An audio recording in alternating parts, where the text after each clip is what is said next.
I'm super excited to be here at the Inorbit conference in Portorož, Slovenia. I arrived here over the weekend where I met a few friends of mine who live in the region, and this conference has more than 500 participants from all over Europe and even from the US, and there are more than 24 of speakers. I'm one of them. I will have my speech about the 10 commandments of high converting email campaigns, and also I will hold a workshop about how to use AI in successful email marketing. So I'm really excited about it. But besides this conference, Inorbit 24, so there will be many different talks about AI and about even LinkedIn marketing, podcast marketing. I will talk about email marketing, even some self-development stuff. So yeah, it's super interesting. And we started with some rum tasting. Unfortunately, I missed that because I had a dinner with a few friends of mine, but I'm super excited about this event. This will be 2 days, and on the third day we speakers will go for a hiking tour. That's just one of the things that the bonus that you get as a speaker, so I'm really grateful for that. So again, I'm really excited to see the speakers and connect with them. A lot of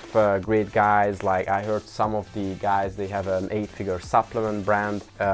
Another software company has more than 1.5 million users, and they will share their experiences. So a lot of great learnings, and yeah, I will try to do my best to show you how this event really goes. And if I shift my focus into what's in my control, I can change the alarm clock. The single most important question, and I've been exposed to this content probably in the last 15 years, and I ask myself this question several times a day because it triggers the protagonist mindset. What is my best response to the current challenge? What is my best response to the current challenge? That's the only question that matters. Doesn't matter whose fault it is, doesn't matter where the hole is, who put the hole in the boat. What's my best response to this challenge? That puts the focus on what's in my control, and it puts me inside the problem. If I'm inside the problem, I can be part of the solution. What's my best response to this challenge? Then you test by using an A/B test, and I'll explain why later. Very specifically, a 50-50 A/B test is what I typically recommend for people. Then you have the analyze phase, where you actually dig into the data that is hopefully not garbage if you've done all your math correctly and you've designed your experiment properly. And then finally, with that good data analysis, you're able to make a highly informed decision to decide, have I made this better? Have I made this different? Or did I make it worse? Because we often make things worse without even realizing it. And I've made so many things worse in my life. Anyways, when you breathe a little bit of life into it, conversion design works like a machine. It's a system. It can go forwards and backwards, and you can iterate as many times depending on what you learn. But as you manage to cycle your whole way through the cycle here, there is an output for this system, which is knowledge. This entire process is designed around learning things together with your team. As you can see, each different phase utilizes a different skill set on typical product design teams, so everybody's skills and strengths get leveraged at a certain point. So the first day of Inorbit 2024 is over, and today we could see a lot of great speeches from different speakers. The very first speech was someone who used to work for Facebook. So he talked about conscious leadership through the storm, 5 insights inspired by Meta, and João Adao. He was the first keynote speaker at the conference. This was more like strategic and also mindset. So not very dense and not very technical, more about how to think in the right way. He also answered a few questions how you can apply these principles in real life in difficult situations. So I guess many CEOs, they really appreciated this talk. And then I went into another room which is more about deep dive. Honestly, I prefer those more. The first one was from Simon from Italy, and he shared CRO related things. He showed quite quite many numbers actually, so he got quite technical, but actually I really liked it. And what it was actually fascinating for me, so he shared results of CRO A/B testing that he thinks that it's bullshit. He basically came up with the concept of a bullshit meter, and when these companies put out case studies, you achieve this and that, and they claim different things, then they use the bullshit meter, how likely that this result is real, or even if this is real, how likely that it actually impacts the business. And as he said, actually in many cases CRO A/B test results are just simply bullshit. So that was very interesting.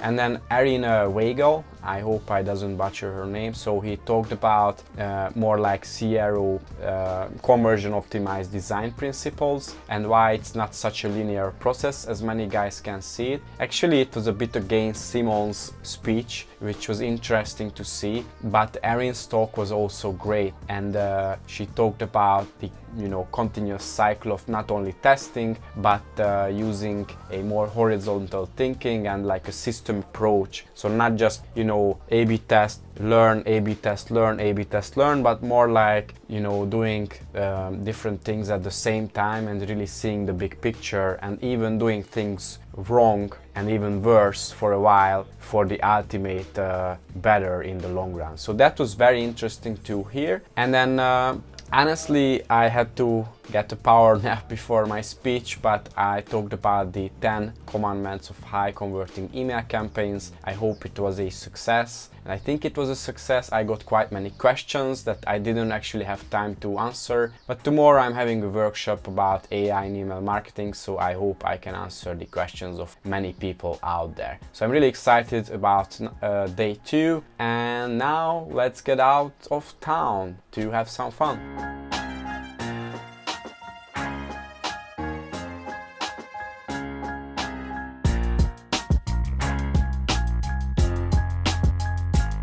Now let's first start with what is contribution margin anyway, right? It's the simplest calculation that you can do in your e-commerce business or any sort of business, but of course it's a bit different for B2B, but it can be applied to anything.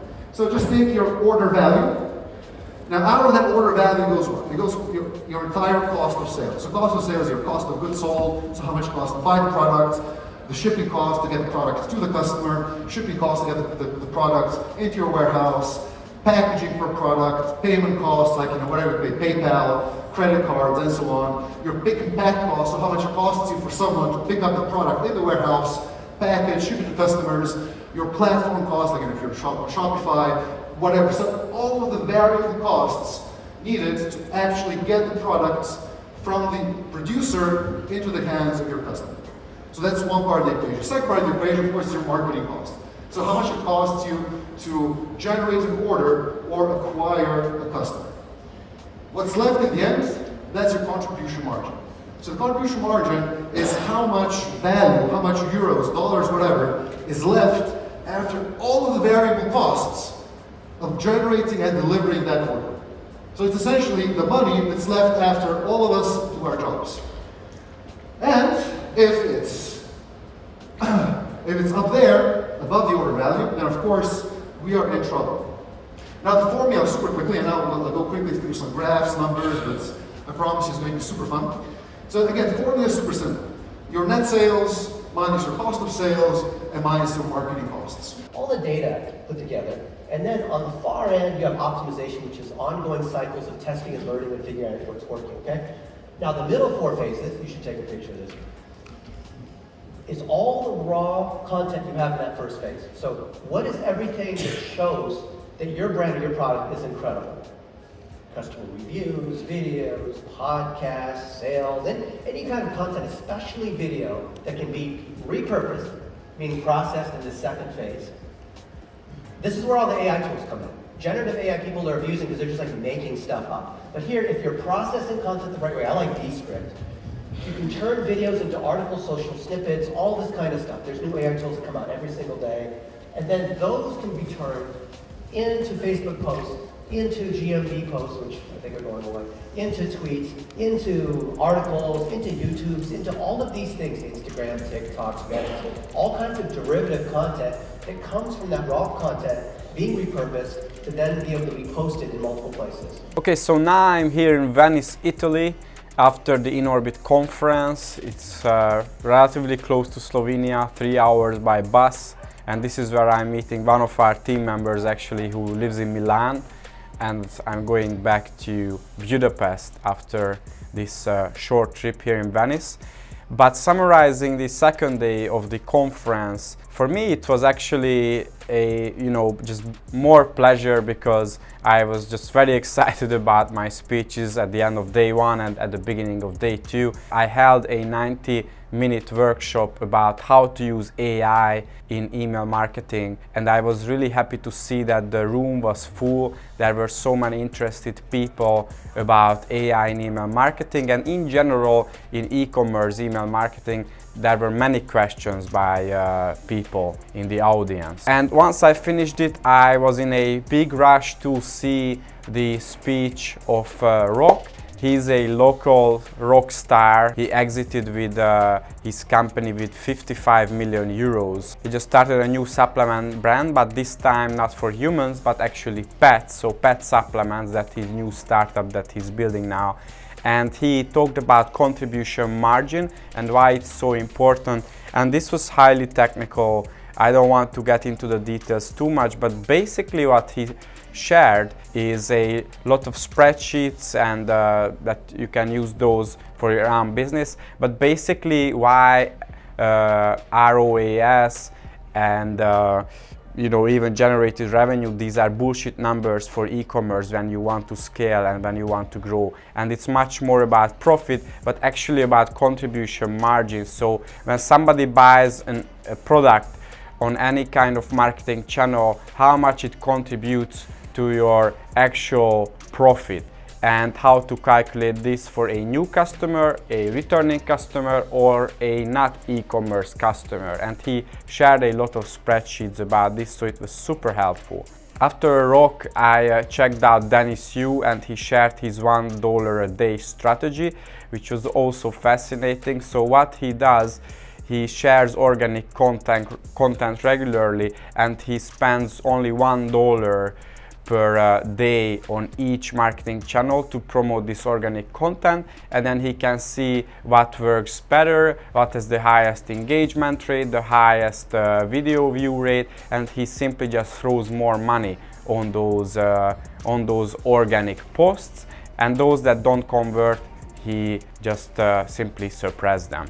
So this is what he calls not 80-90 principle, but more like 99-1 principle. So nowadays really you just want to focus on that 1% of your content that works really well when you throw paid ads on this. There was also a great summary about recent TikTok features and tactics by one of the TikTok employees. He's called Sebastian Smigielski, and that was also just good to see what works for TikTok nowadays.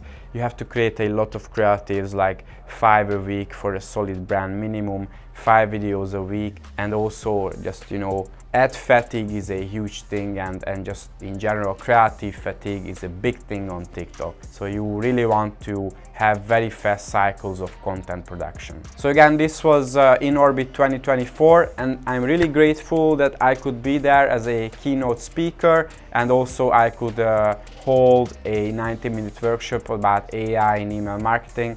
Super excited to visit even more conferences this year, and if you like this format of YouTube video about a conference, then let me know below in the comments, and I will create more videos like this. Hope you enjoyed, and even more importantly, you learned a lot from this video. Here at Budai Media, our goal is to help at least 1,000 e-commerce businesses grow with high quality marketing, because we can see too much shit out there. If you like this video, make sure that you go down, you subscribe to this channel, and also hit the notification bell so you get updated of my weekly videos. We collected the top 100 email templates from the past 6 years, and these generated tens of thousands of dollars for our clients. So go down and click the link and get this 100 templates for free. And finally, I will drop you one more video here. Make sure that you check it out as well.